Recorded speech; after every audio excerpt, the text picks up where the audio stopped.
Assalamualaikum warahmatullahi wabarakatuh. Halo, Saya Tiffany Meira Tambunan dengan NIM 2306-125621. dan saya Putri Amanda dengan NIM 2306113367. Kami dari jurusan Agribisnis Fakultas Pertanian Universitas Riau. Pada video kali ini kami akan membahas tentang permintaan, Penawaran dan equilibrium dengan dosen pengampu Bapak Sakti Huta Barat M. Agrikon. Selamat menyaksikan. Definisi dan hukum permintaan. Definisi permintaan adalah sebuah bentuk keinginan yang disertai kemampuan untuk membeli barang dan jasa pada berbagai tingkat harga dan waktu atau periode tertentu. Atau secara sederhana bisa diartikan jumlah barang yang diminta konsumen pada tingkat harga dan waktu tertentu. Kemudian dalam hukum permintaan, semakin rendah tingkat harga suatu barang akan semakin banyak barang tersebut yang diminta, dan sebaliknya, semakin tinggi tingkat harga suatu barang, semakin sedikit barang tersebut diminta. Atau secara sederhana berarti semakin mahal barang tersebut, semakin sedikit barang tersebut diminta oleh konsumen. Dan sebaliknya, semakin murah barang tersebut, semakin banyak barang tersebut diminta oleh konsumen. Dengan asumsi ceteris paribus. Ceteris paribus adalah asumsi di mana faktor lain dianggap tidak berubah atau konstan. Artinya, asumsi bahwa hukum permintaan tersebut hanya berlaku ketika keadaan atau faktor-faktor selain harga tidak berubah atau tetap atau bisa disebut konstan. Kemudian masuk pada jenis permintaan. Yang pertama, permintaan menurut daya beli. Permintaan menurut daya beli terbagi tiga. Yang pertama, permintaan efektif. Yang kedua, permintaan potensial. Dan ketiga, permintaan absolut. Permintaan efektif adalah permintaan masyarakat terhadap suatu barang atau jasa yang disertai dengan daya beli atau kemampuan membayar. Pada permintaan efektif ini, seorang konsumen memang membutuhkan barang tersebut dan mampu membayar atau membelinya. Kemudian permintaan potensial adalah permintaan masyarakat terhadap suatu barang dan jasa yang sebenarnya memiliki kemampuan untuk membeli tetapi belum melaksanakan pembelian barang atau jasa tersebut. Kemudian permintaan absolut adalah permintaan konsumen terhadap suatu barang atau jasa yang tidak disertai dengan daya beli. Pada permintaan absolut, konsumen tidak mempunyai kemampuan atau uang untuk membeli barang yang diinginkan. Kemudian yang kedua, ada permintaan menurut jumlah subjek pendukungnya. Yang pertama, permintaan individu adalah permintaan yang dilakukan oleh seseorang atau individu pada harga, waktu, dan tempat tertentu. Kemudian ada permintaan kolektif atau pasar, adalah kumpulan dari permintaan-permintaan perorangan atau individu, atau secara sederhana permintaan secara keseluruhan konsumen di pasar. Atau bisa kita contohkan seperti ketika Dina membeli apel, selain Dina pasti ada juga beberapa pembeli yang di pasar membeli apel. Jika permintaan Dina dan pembeli lainnya tersebut digabungkan, maka terbentuklah permintaan pasar. Selanjutnya, permintaan individu akan suatu komoditi. Seperti yang sudah dijelaskan sebelumnya, permintaan individu adalah permintaan yang dilakukan oleh seseorang atau individu pada tingkat harga, waktu, dan tempat tertentu. Permintaan individu berasal dari interaksi keinginan individu dengan jumlah barang dan jasa yang mampu dibelinya. Ada berbagai faktor yang mempengaruhi permintaan suatu komoditi. Faktor-faktor tersebut seperti harga komoditi tersebut, harga komoditi lain, pendapatan konsumen, selera konsumen, dan banyak faktor lainnya. Dalam menghadapi harga suatu barang atau jasa, individu akan mempertimbangkan trade-off antara harga barang tersebut dengan kegunaan atau manfaat yang diperoleh darinya. Ketika harga suatu barang turun, maka biasanya jumlah barang yang diminta oleh individu akan meningkat karena barang tersebut menjadi lebih terjangkau dan memberikan nilai lebih besar dibandingkan sebelumnya. Kemudian kita masuk ke faktor yang mempengaruhi permintaan akan suatu komoditi. Pertama, harga komoditi tersebut. Ketika harga suatu komoditi naik, konsumen cenderung membeli lebih sedikit dari komoditi tersebut karena biaya relatifnya lebih tinggi. Sebaliknya, ketika harga turun, konsumen cenderung akan membeli lebih banyak karena harga yang lebih rendah membuatnya lebih terjangkau. Oleh karena itu, hubungan antara harga dan permintaan bersifat terbalik. Ketika harga naik, permintaan cenderung turun dan sebaliknya. Kedua, harga komoditi lain. Harga komoditi lain dapat mempengaruhi permintaan suatu komoditi melalui konsep substitusi dan komplementer. Jika harga barang pengganti atau substitusi lebih tinggi, maka permintaan terhadap komoditi cenderung meningkat karena konsumen mencari alternatif yang lebih terjangkau. Sebaliknya, jika harga barang komplementer naik, permintaan terhadap komoditi tersebut mungkin turun karena keterbatasan anggaran atau preferensi konsumen yang berubah. Ketiga, pendapatan nominal individu. Pendapatan konsumen sangat mempengaruhi permintaan karena tingkat pendapatan seseorang mempengaruhi kemampuannya untuk membeli suatu komoditi. Ketika pendapatan konsumen meningkat, mereka cenderung memiliki lebih banyak uang untuk dibelanjakan, yang dapat meningkatkan permintaan. Sebaliknya, jika pendapatan konsumen menurun, mereka mungkin akan membatasi pengeluaran mereka menyebabkan penurunan permintaan. Yang keempat, selera atau cita rasa individu. Selera mempengaruhi permintaan karena selera mencerminkan preferensi individu terhadap suatu komoditi. Ketika seseorang memiliki selera yang tinggi terhadap suatu komoditi, mereka cenderung akan lebih bersedia untuk membelinya sehingga permintaan untuk komoditi tersebut meningkat. Sebaliknya, jika selera terhadap suatu komoditi menurun, permintaan juga cenderung menurun. Selain itu, selera juga dapat dipengaruhi oleh tren, iklan, dan faktor-faktor lainnya yang dapat mempengaruhi persepsi konsumen terhadap komoditi tersebut. Yang kelima, jumlah penduduk. Semakin banyak penduduk, maka jumlah permintaan pun akan semakin meningkat. Sebaliknya, jika jumlah penduduk suatu wilayah cenderung sedikit, maka kecenderungan permintaan tidak terlalu tinggi. Skedul permintaan individu.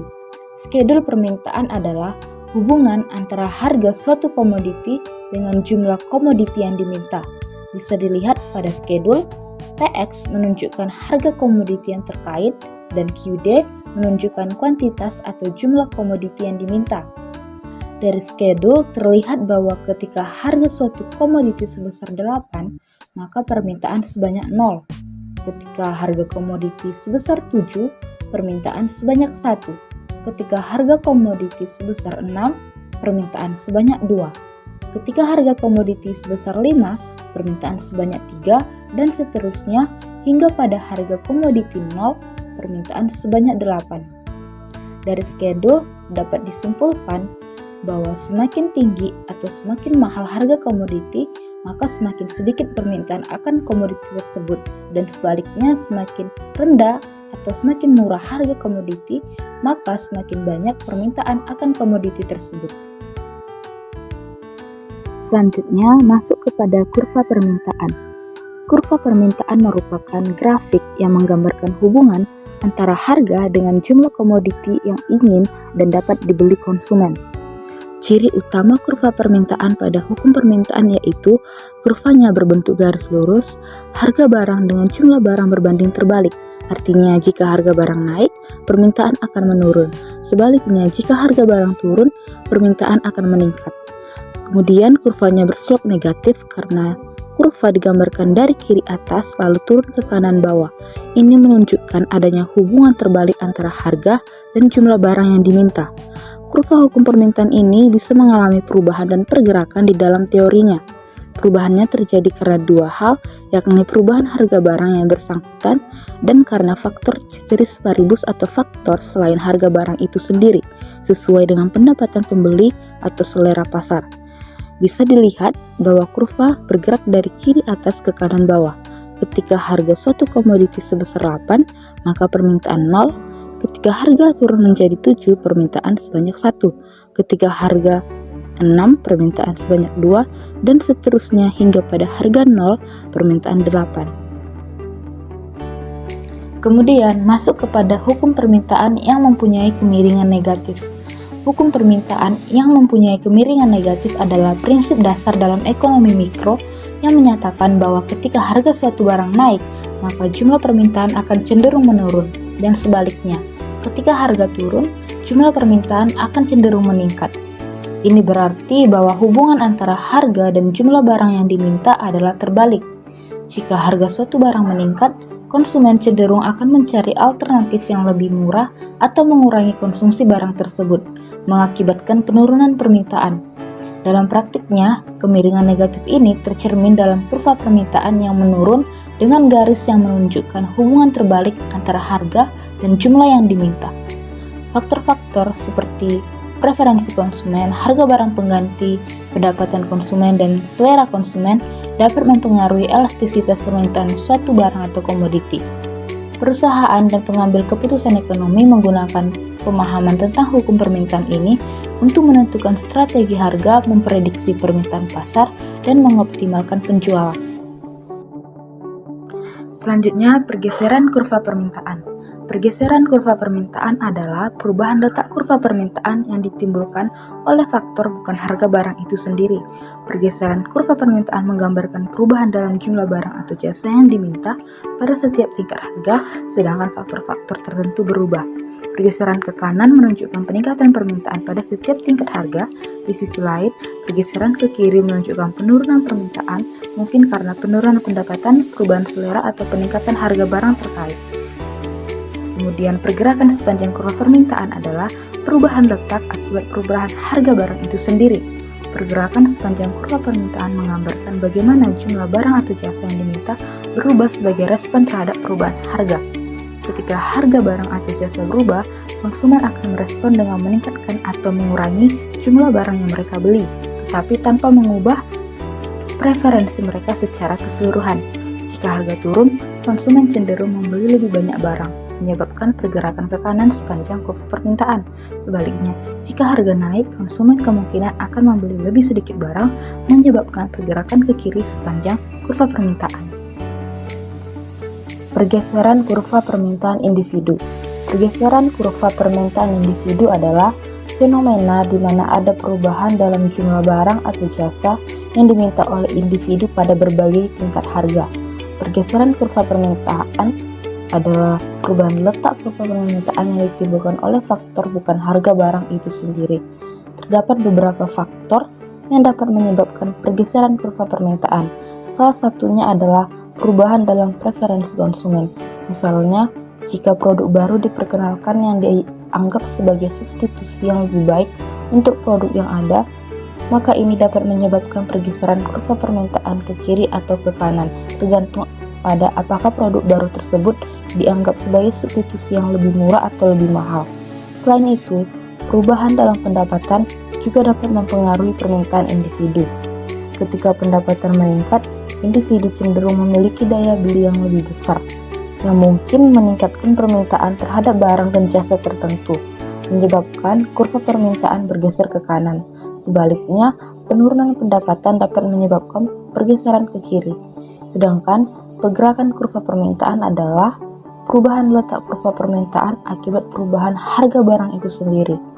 Bisa dilihat bahwa pergeseran kurva ke kanan artinya peningkatan permintaan dan pergeseran ke kiri artinya penurunan permintaan.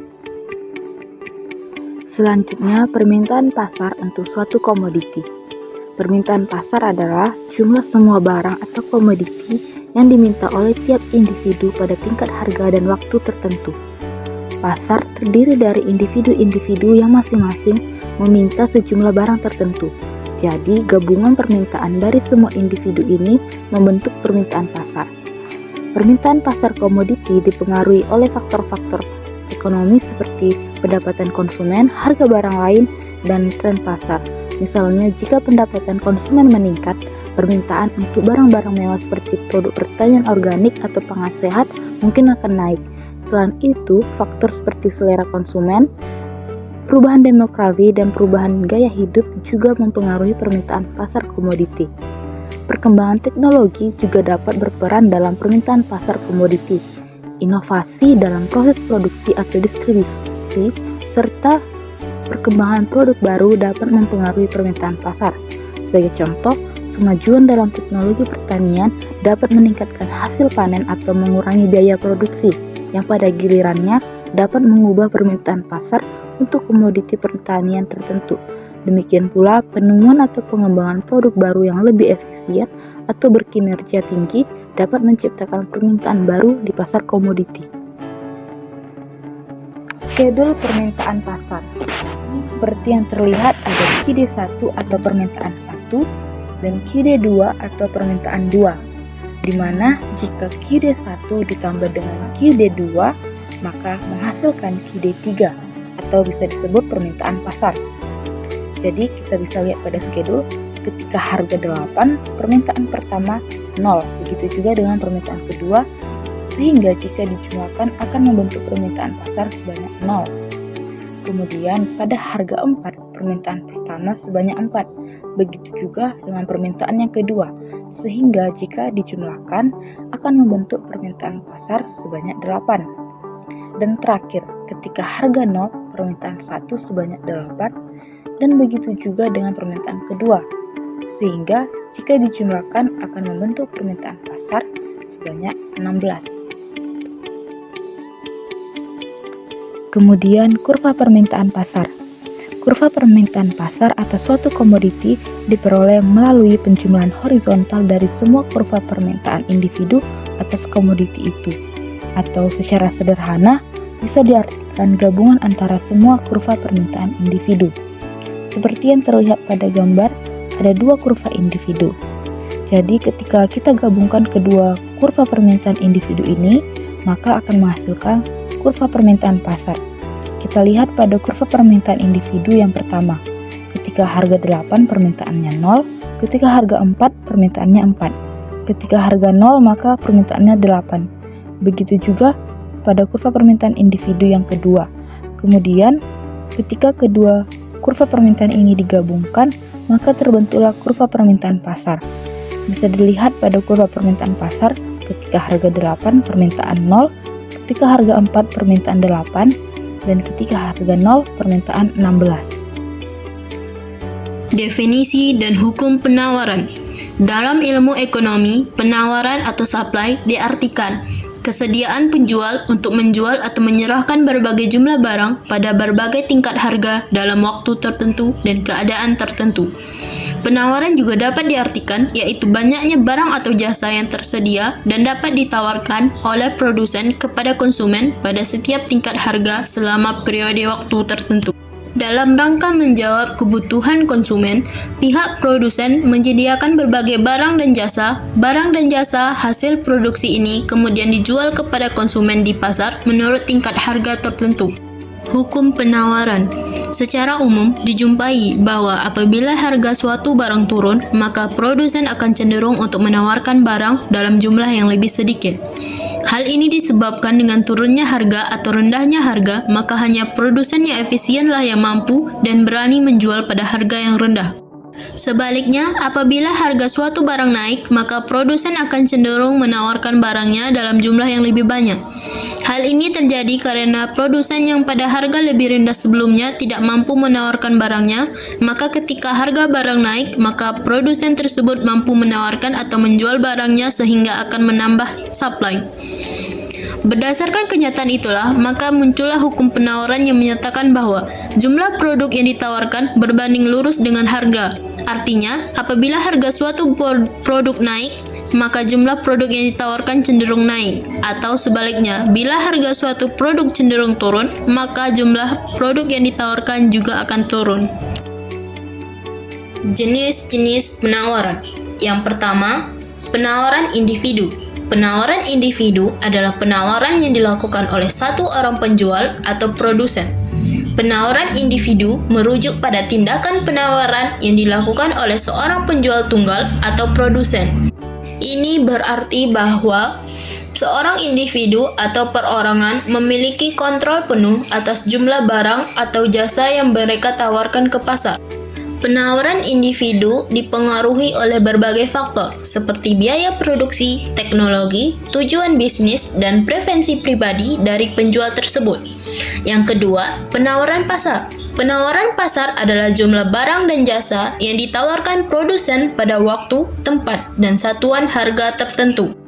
Penawaran pasar merujuk pada total penawaran yang dilakukan oleh semua penjual atau produsen dalam suatu pasar tertentu. Ini mencakup semua barang atau jasa yang ditawarkan oleh berbagai penjual yang beroperasi di pasar yang sama. Penawaran pasar dipengaruhi oleh faktor-faktor yang lebih luas, seperti keadaan ekonomi secara keseluruhan, kondisi industri, regulasi pemerintah, dan faktor-faktor global. Penawaran komoditi oleh produsen tunggal. Penawaran komoditi oleh produsen tunggal merujuk pada situasi di mana hanya ada satu produsen yang menyediakan suatu barang atau jasa tertentu di pasar. Ini dapat terjadi karena beberapa alasan, termasuk monopoli atau keunggulan kompetitif yang dimiliki oleh produsen tersebut. Dalam konteks ini, produsen tunggal memiliki kendali penuh atas pasokan barang atau jasa yang mereka hasilkan. Mereka dapat mengontrol harga, jumlah pasokan, dan kualitas produk tanpa ada saingan langsung. Ini memberikan mereka kekuatan pasar yang signifikan dan memungkinkan mereka untuk menetapkan harga yang menguntungkan bagi mereka. Ketika hanya ada satu produsen yang menawarkan komoditi tertentu, konsumen tidak memiliki pilihan lain selain memiliki dari produsen tersebut.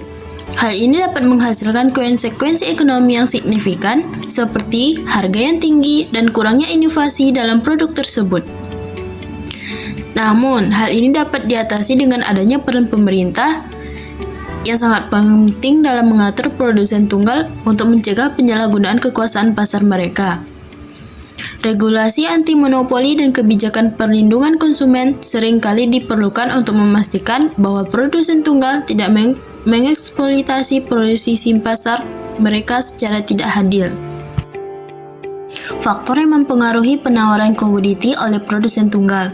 Yang pertama, harga komoditi. Harga komoditi adalah faktor utama yang mempengaruhi keputusan produsen tunggal dalam menentukan jumlah barang atau jasa yang akan mereka tawarkan di pasar. Saat harga komoditi meningkat, produsen cenderung akan meningkatkan produksi mereka karena mereka dapat memperoleh keuntungan lebih besar dari setiap unit yang mereka jual.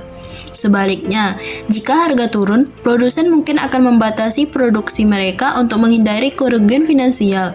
Namun, jika produsen tunggal memiliki monopoli atau kekuatan pasar yang signifikan, mereka mungkin akan menetapkan harga yang lebih tinggi tanpa memperhatikan fluktuasi permintaan dan penawaran. Yang kedua, ada harga barang lain. Harga barang lain juga dapat mempengaruhi penawaran komoditi oleh produsen tunggal, terutama jika produk tersebut bersifat substitusi atau komplementer. Misalnya, jika harga barang yang menjadi substitusi dari komoditi yang diproduksi oleh produsen tunggal meningkat, konsumen cenderung akan beralih ke produk produsen tunggal, sehingga meningkatnya permintaan terhadap produk tersebut. Yang ketiga, ada biaya produksi. Biaya produksi merupakan faktor penting yang mempengaruhi keputusan produsen tunggal dalam menentukan jumlah barang atau jasa yang akan mereka tawarkan di pasar. Semakin tinggi biaya produksi, semakin sedikit jumlah produk yang mungkin akan mereka hasilkan untuk memperoleh keuntungan yang diinginkan. Faktor-faktor yang dapat mempengaruhi biaya produksi meliputi harga barang baku, upah tenaga kerja, biaya sewa fasilitas produksi, dan biaya distribusi. Skedul penawaran oleh produsen tunggal. Pada skedul ini, dapat kita lihat bahwa penawaran produsen tunggal pada harga dalam satuan $6, maka kuantitinya adalah 80. Sedangkan pada harga barang itu 5, maka kuantitinya adalah 60. Pada saat harga barang itu 4, maka kuantiti barang adalah 40. Pada saat harga komoditi 3, maka kuantitinya 20. Pada saat harga barang itu 2, maka kuantitinya adalah 0. Dari skedul ini, dapat kita simpulkan bahwa jika terjadi penurunan harga, maka jumlah barang yang ditawarkan juga akan mengalami penurunan. Kurva penawaran oleh produsen tunggal. Dapat kita lihat pada gambar di layar bahwa kurva penawaran produsen tunggal arah ke kanan naik, yang berarti pada harga 2, maka komoditi yang ditawarkan adalah 0. Pada harga 3, komoditi yang ditawarkan adalah 20. Sedangkan pada harga 4, komoditi yang ditawarkan adalah 40. Pada harga 5, komoditi yang ditawarkan adalah 60. Sedangkan pada harga 6, komoditi yang ditawarkan adalah 80. Ini yang menyebabkan kurva arah ke kanan naik. Karena jika suatu harga barang itu meningkat, maka jumlah barang yang ditawarkan itu juga akan meningkat. Pergeseran kurva penawaran untuk produsen tunggal. Pergeseran kurva penawaran untuk produsen tunggal merujuk pada perubahan dalam jumlah faktor yang ditawarkan oleh produsen tersebut sebagai respon terhadap faktor-faktor tertentu di pasar. Ini berbeda dari pergerakan kurva penawaran yang disebabkan oleh perubahan harga produk itu sendiri.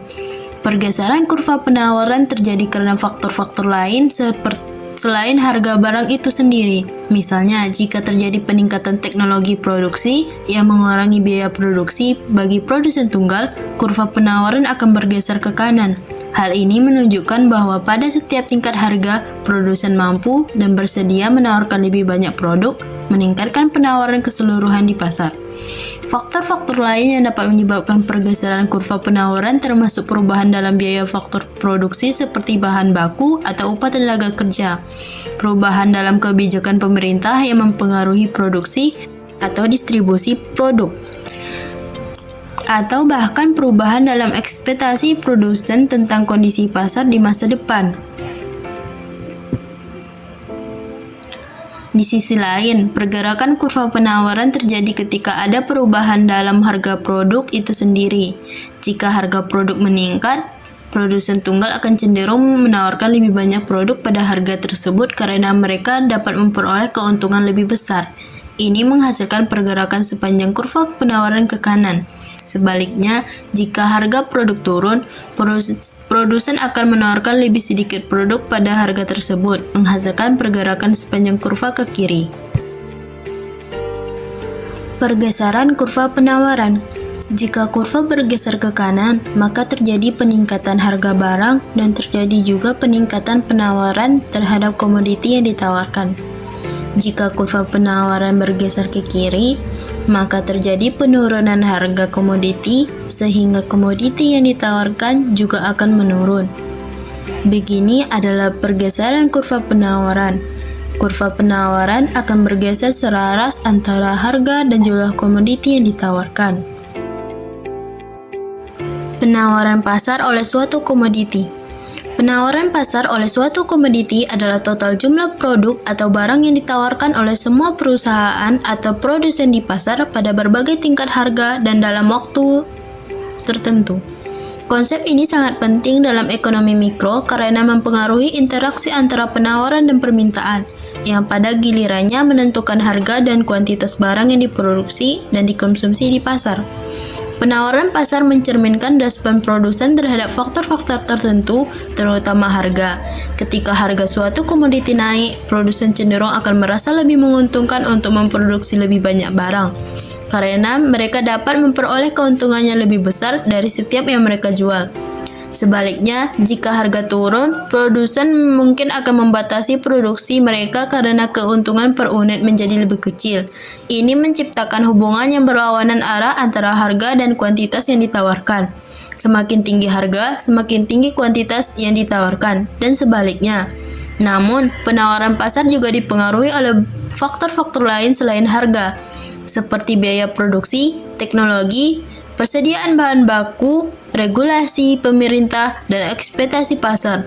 Misalnya, penawaran pasar suatu komoditi mungkin juga dipengaruhi oleh perubahan dalam biaya bahan baku dan upah tenaga kerja, atau oleh kemajuan teknologi produksi yang dapat meningkatkan efisiensi dan mengurangi biaya produksi. Dapat kita lihat dari schedule penawaran pasar di atas. Jika harga dalam satuan dolar itu 6, maka kuantiti pasarnya 8.000. Jika harga penawaran pasarnya 5, maka kuantiti pasar 6.000. Sedangkan jika harga penawaran pasar 4, maka kuantiti pasarnya adalah 4.000. Jika harga penawaran pasar 3, maka kuantiti penawaran adalah 2.000. Jika harga penawaran pasar itu 2, maka kuantiti penawaran pasar adalah 0. Dari schedule penawaran pasar dapat kita simpulkan, jika harga penawaran pasar menurun, maka kuantiti penawaran pasar juga akan menurun. Maka akan berlaku sebaliknya, jika harga penawaran pasar naik, maka kuantiti penawaran pasar juga ikut naik. Karena dalam penawaran, harga dan penawaran itu akan selaras. Kurva penawaran pasar. dapat kita lihat pada gambar kurva penawaran pasar arahnya ke kanan, yang berarti jika harga pasarnya 2, maka jumlah penawaran pasarnya adalah 0. Pada harga pasarnya 3, maka jumlah penawaran pasarnya adalah 2.000. Sedangkan pada harga pasar 4, maka jumlah penawaran pasar adalah 4.000. Pada harga pasarnya 5, maka jumlah penawaran pasar yang ditawarkan adalah 6.000. Pada harga pasar 6, maka jumlah penawaran pasar adalah 8.000. Hal ini yang menyebabkan kurva arah ke kanan naik. Jika harga semakin turun, maka penawaran juga akan turun. Begitupun sebaliknya, jika harga itu naik, maka penawaran juga akan ikut naik. Selanjutnya, kita akan membahas tentang equilibrium. Equilibrium adalah suatu keadaan ketika jumlah barang yang diminta sama dengan jumlah barang yang ditawarkan pada tingkat harga yang sama. Atau dengan kata lain, equilibrium atau keseimbangan terjadi ketika angka permintaan dan penawaran seimbang atau setara.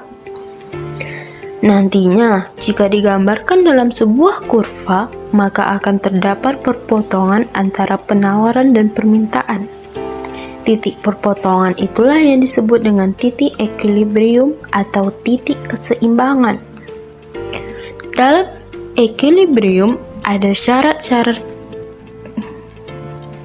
equilibrium, yaitu QD sama dengan QS atau PD sama dengan PS.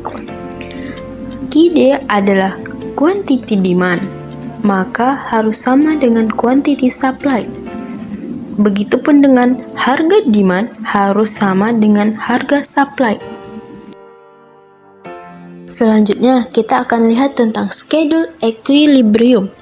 Nah, dari schedule ini dapat kita contohkan. Misalnya, ada harga dari suatu komoditi atau barang dari harga 6, kemudian harganya turun menjadi 5, 4, 3, dan seterusnya. Maka akan direspon oleh jumlah permintaan. Ketika harga barang 6, jumlah permintaannya adalah 2.000. Tapi ketika harga turun menjadi 5, jumlah permintaan menjadi 3.000. Begitupun seterusnya. Kemudian pada penawaran, ketika harga 6, penawaran menjadi 8.000.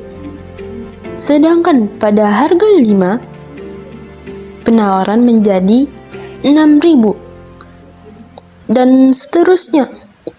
Jadi, kapan terjadi keseimbangan pasar itu?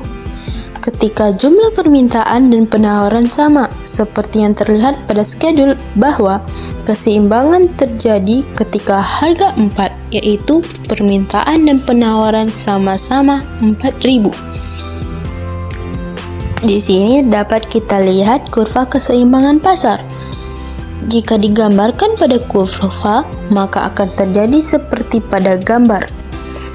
Tadi sudah kita dapatkan keseimbangan terjadi pada harga 4. Jadi harga 4 adalah tingkat harga keseimbangan dan jumlah kuantiti 4.000 merupakan jumlah Q keseimbangan yang bisa kita lihat pada gambar ditunjukkan pada titik E, titik perpotongan antara kurva permintaan dan penawaran. Inilah yang disebut dengan keseimbangan atau equilibrium. Jadi, secara kuantiti, keseimbangan terjadi ketika jumlah suatu barang atau komoditi sama dengan jumlah yang ditawarkan, atau secara kita lihat kurva. Keseimbangan terjadi ketika kurva penawaran dan permintaan itu berpotongan. Selanjutnya, faktor yang mempengaruhi equilibrium. Pertama, permintaan berlebih. Kondisi ketika jumlah yang diminta melebihi jumlah yang ditawarkan pada tingkat harga tertentu. Hal ini dapat mengakibatkan keseimbangan pasar terganggu karena produsen mungkin tidak dapat memenuhi seluruh permintaan tersebut. Kelebihan permintaan dapat menyebabkan peningkatan harga oleh produsen untuk mencapai keseimbangan kembali. Kedua, kelebihan penawaran. Kondisi ketika jumlah yang ditawarkan oleh produsen melebihi jumlah yang diminta oleh konsumen pada harga tertentu. Ini dapat mengganggu keseimbangan karena terdapat kelebihan pasokan yang tidak terjual. Kelebihan penawaran dapat menyebabkan penurunan harga dan penyesuaian produksi untuk mencapai keseimbangan pasar yang baru. Ketiga, biaya produksi. Biaya produksi ini memiliki hubungan yang erat dengan keseimbangan pasar. Mengapa? Karena biaya produksi yang rendah cenderung mendorong penawaran barang atau jasa lebih banyak di pasar, sementara biaya produksi yang tinggi dapat membatasi penawaran. Seperti yang sudah diketahui, bahwa keseimbangan pasar tercapai saat harga penawaran dan permintaan bertemu. Jadi, jika biaya produksi efisien, maka dapat membantu produsen mencapai titik di mana harga dan kuantitas yang ditawarkan optimal bagi mereka sehingga berkontribusi pada keseimbangan pasar. Yang keempat, faktor kompetitif. Faktor kompetitif memainkan peran penting dalam mencapai keseimbangan pasar. Saat terdapat banyak produsen yang bersaing di pasar, persaingan tersebut cenderung mendorong harga ke tingkat yang lebih rendah karena produsen berupaya menarik lebih banyak konsumen dengan harga yang lebih murah atau kualitas yang lebih baik. Kelima, faktor strategis. Faktor strategis dapat mempengaruhi keseimbangan pasar. Jika strategi pasar yang dipilih tepat seperti penetapan harga, promosi, dan distribusi, ini dapat mempengaruhi perilaku permintaan dan penawaran di pasar. Selanjutnya, jenis equilibrium. Pertama, equilibrium stabil. Equilibrium stabil merujuk pada situasi di mana harga dan jumlah barang atau jasa yang ditawarkan dan diminta mencapai kesetimbangan di pasar. Pada titik ini, tidak ada tekanan untuk mengubah harga atau jumlah karena tidak ada kecenderungan bagi pelaku pasar untuk melakukan perubahan. Ini menciptakan stabilitas dalam harga dan kuantitas dalam jangka pendek, meskipun faktor-faktor eksternal tertentu dapat mengubah kondisi equilibrium dari waktu ke waktu. Dengan kata lain, pada equilibrium stabil tidak ada insentif bagi produsen atau konsumen untuk mengubah perilaku mereka, karena harga dan kuantitas sudah berada pada titik yang optimal bagi semua pihak yang terlibat. Yang kedua, equilibrium tidak stabil. Equilibrium tidak stabil terjadi ketika pasar berada pada titik di mana harga dan jumlah barang atau jasa yang ditawarkan dan diminta tidak seimbang. Dalam kondisi ini, ada tekanan untuk perubahan yang terus-menerus karena terdapat ketidakcocokan antara harga dan jumlah yang diinginkan oleh produsen dan konsumen. Misalnya, jika harga di pasar lebih tinggi dari equilibrium, maka akan ada kelebihan pasokan dan penurunan harga cenderung terjadi. Sebaliknya, jika harga di pasar lebih rendah dari equilibrium, maka akan ada kekurangan pasokan dan kenaikan harga cenderung terjadi. Situasi ini menciptakan ketidakstabilan karena pasar cenderung bergerak menuju equilibrium namun tidak dapat mencapainya tanpa adanya intervensi atau penyesuaian eksternal. Kemudian yang terakhir, pergeseran kurva permintaan, penawaran, dan equilibrium. Jika kurva permintaan pasar, kurva penawaran pasar atau kedua kurva bergeser, maka titik equilibrium akan berubah. Jadi pergeseran titik keseimbangan akibat dari naik turunnya akibat perubahan penawaran atau permintaan. Alasan mengapa pergeseran kurva penawaran dan permintaan dapat mempengaruhi kurva equilibrium. Pertama, perubahan kuantitas dan harga. Pergeseran dalam kurva penawaran atau permintaan dapat menyebabkan perubahan dalam harga dan kuantitas equilibrium. Misalnya, jika kurva penawaran bergeser ke kanan, menyebabkan peningkatan kuantitas yang ditawarkan pada harga yang lebih rendah, maka equilibrium akan bergerak ke arah peningkatan kuantitas dan penurunan harga. Kedua, peningkatan atau penurunan harga.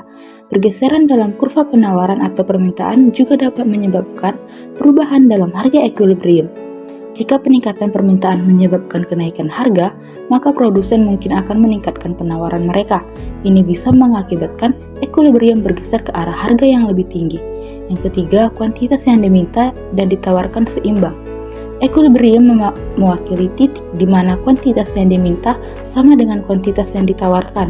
Jika salah satu kurva bergeser, hal ini dapat mengubah keseimbangan antara kuantitas yang diminta dan yang ditawarkan, yang kemudian mempengaruhi harga dan kuantitas equilibrium.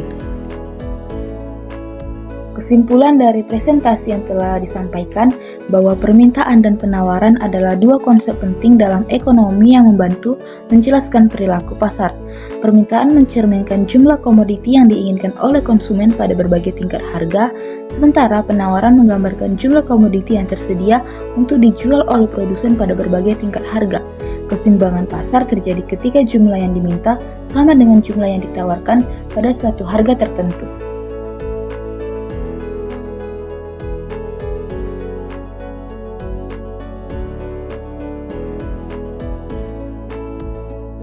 Sekian video dari kami, terima kasih dan semoga bermanfaat.